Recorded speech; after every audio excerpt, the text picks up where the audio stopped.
कि super powers को एक नहीं कई बार चौंका दिया। कई बार खुद बाइडेन भी हैरान नजर आए हैं। दुनिया के इतिहास में भारत के G20 को न सिर्फ कूटनीतिक सफलता बल्कि भारत के सांस्कृतिक शिखर के तौर पर भी दर्ज किया जाएगा।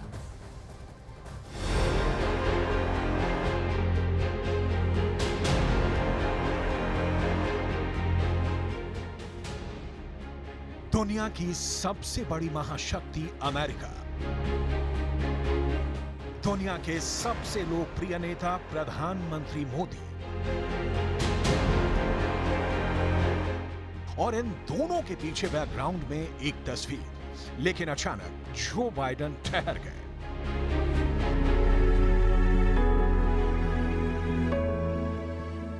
और वो उस तस्वीर के बहुत नजदीक जाने लगे। शायद बाइडेन ने तस्वीर पर उंगली रखकर मोदी से पूछा कि आखिर ये है क्या।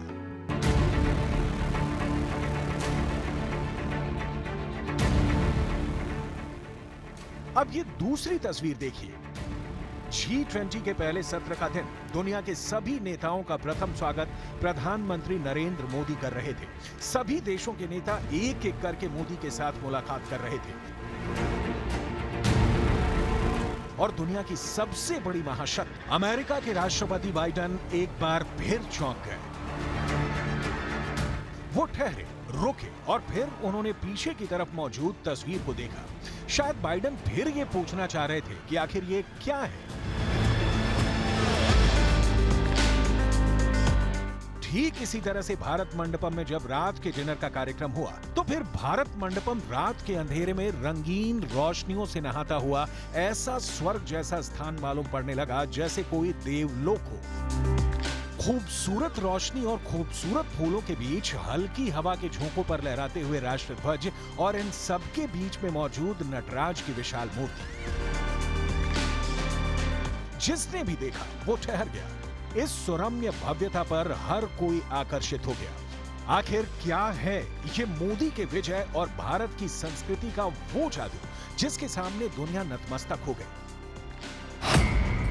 आखिर कैसे प्रधानमंत्री मोदी ने G20 के कूटनीतिक मंच को भारत के सांस्कृतिक वैभव के शिखर में भी बदल दिया, ये सब हम आपको बताने वाले हैं।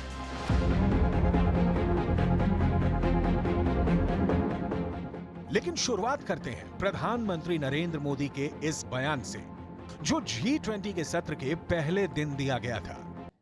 हेवम लोकसा हित मुखेति अथ इयम नातिसु हेवम, अर्थात मानवता का कल्याण और सुख सदैव सुनिश्चित किया जाए। 2500 साल पहले भारत की भूमि ने यह संदेश पूरे विश्व को दिया था। आखिर मोदी ने ये कौन सा वाक्य पढ़ा? आखिर मोदी ने किस स्तंभ का जिक्र किया? पहले जरा देखिए प्राकृत भाषा का ये वाक्य। हेवम लोकसा हित मुखेति अथ इयम नातिसु हेवम।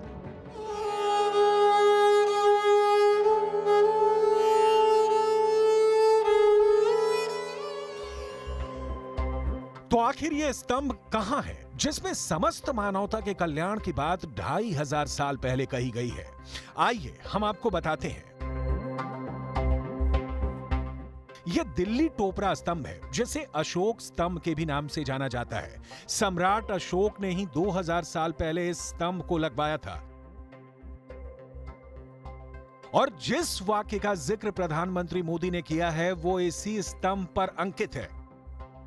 लेकिन पूरी दुनिया का ध्यान सबसे ज्यादा खींचा इन तस्वीरों ने जब अमेरिका के राष्ट्रपति जो बाइडेन ने नजदीक जाकर एक इमारत की तस्वीर को छूने की कोशिश की। दरअसल ये नालंदा महाविद्यालय की तस्वीरें हैं।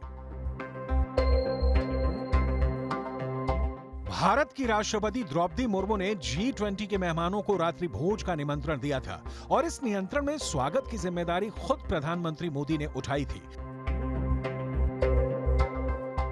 और जिस मंच पर प्रधानमंत्री मोदी ने सभी मेहमानों का स्वागत किया वो भारत के पहले प्राचीन विश्वविद्यालयों में शुमार नालंदा विश्वविद्यालय है। प्रधानमंत्री नालंदा विश्वविद्यालय की महानता पर इतना गर्व करते हैं कि जिस भी राष्ट्राध्यक्ष का उन्होंने स्वागत किया, उसको मोदी ने ये जरूर बताया कि आखिर नालंदा विश्वविद्यालय की महानता और ऐतिहासिकता क्या है।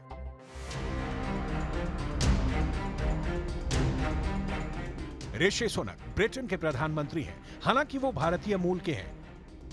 फिर भी उनको प्रधानमंत्री नरेंद्र मोदी ने नालंदा विश्वविद्यालय के बारे में बताया, लेकिन ऋषि सुनक की पत्नी अक्षता मूर्ति के हाव भाव देखकर यह साफ लगा कि शायद उन्होंने प्रधानमंत्री से कहा कि वो नालंदा विश्वविद्यालय की महिमा से परिचित हैं।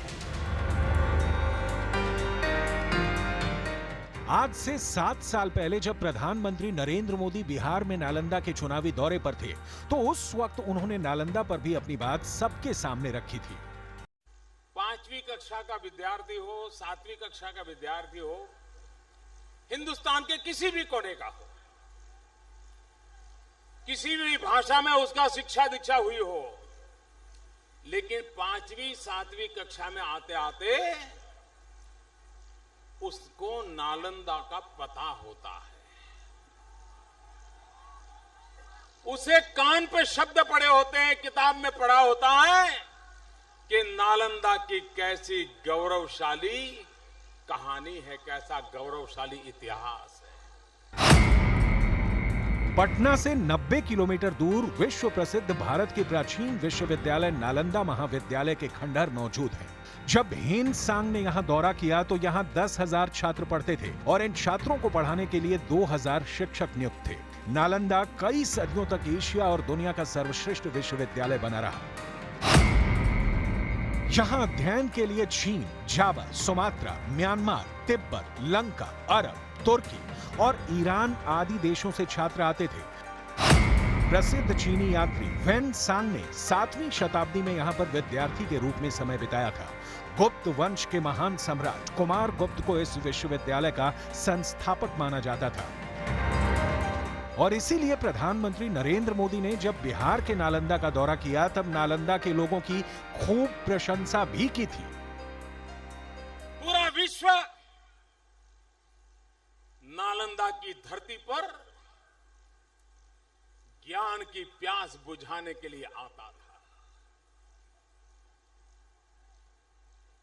दूर सुदूर से लोग सालों तक यात्रा कर करके नालंदा में अपना जीवन समाप्त करने के लिए पहुंच जाते थे। आखिरी तक ज्ञान पिपासा के लिए वो यहीं पर डूबे रहते थे। जब भारत पर इस्लामिक हमले शुरू हुए तब 1199 ईस्वी में बख्तियार खिलजी ने नालंदा विश्वविद्यालय में आग लगवा दी थी और वहां के शिक्षकों के सिर काट दिए थे, जिसकी वजह से भारत का ज्ञान नष्ट हो गया था। कई इतिहासकार दावा करते हैं कि इस विश्वविद्यालय के पुस्तकालय में इतनी ज्यादा किताबें थीं कि लाइब्रेरी 6 महीने तक जलती रही। लेकिन प्रधानमंत्री नरेंद्र मोदी ने G20 के मेहमानों को और पूरी दुनिया को नालंदा विश्वविद्यालय की तस्वीर दिखाकर शायद ये संदेश देने की कोशिश की है कि चंद्रयान 3 चंद्रमा के दक्षिणी ध्रुव पर सफलतापूर्वक लैंड कर चुका है। लेकिन ज्ञान विज्ञान के क्षेत्र में भारत का इतिहास सदियों पुराना है। नालंदा विश्वविद्यालय की तस्वीर को G20 में दिखाकर मोदी ने दुनिया को यह दिखाया है कि भारत हमेशा से ही दुनिया का मार्गदर्शक और विश्व गुरु की भूमिका में ही रहा है। नालंदा विश्वविद्यालय की तरह ही इस तस्वीर को भी देखकर बाइडेन चौंक गए थे। लेकिन आखिर ये तस्वीर भारत की संस्कृति और सभ्यता का कौन सा महत्वपूर्ण पन्ना है, ये बताना भी बहुत जरूरी है। भारत में G20 समिट के पहले दिन मोदी भारत मंडपम में खड़े होकर समिट में हिस्सा लेने आए।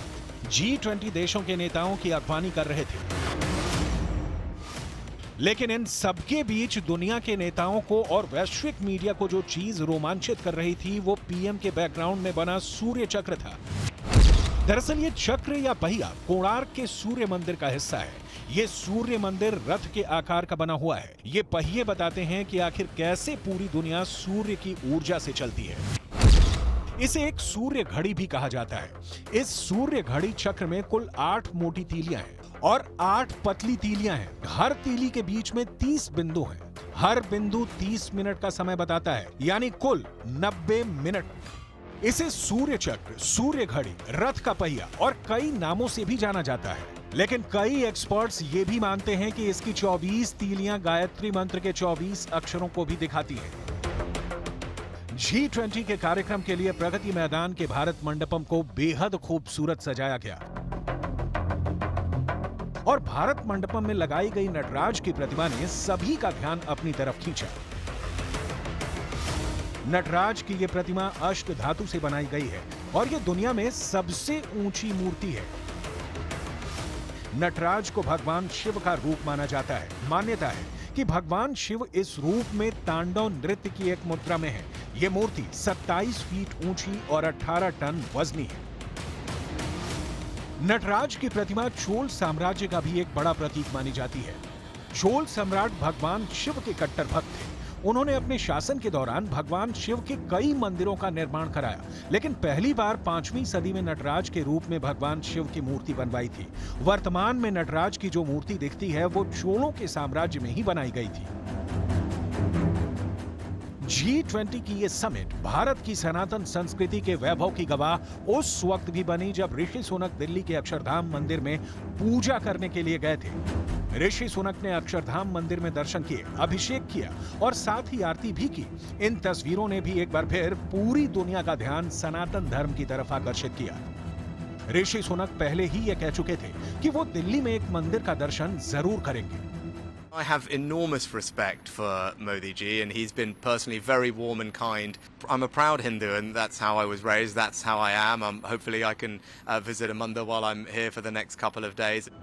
कुल मिलाकर G20 न सिर्फ भारत के कूटनीतिक पराक्रम बल्कि भारत की सांस्कृतिक विरासत का भी शिखर बिंदु साबित हुआ है।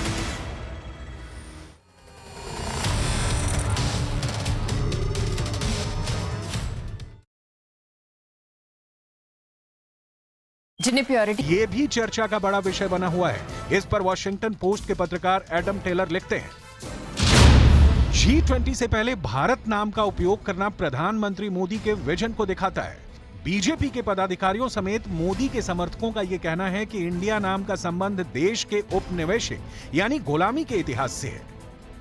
यानी मोदी सरकार जो भी करती है उस पर दुनिया की पैनी निगाहें होती है। जिस तरीके से कई आधिकारिक पत्रों पर प्राइम मिनिस्टर ऑफ इंडिया की जगह प्राइम मिनिस्टर ऑफ भारत लिखा गया और प्रेसिडेंट ऑफ इंडिया की जगह प्रेसिडेंट ऑफ भारत लिखा गया, उसने दुनिया को अपनी ओर आकर्षित किया।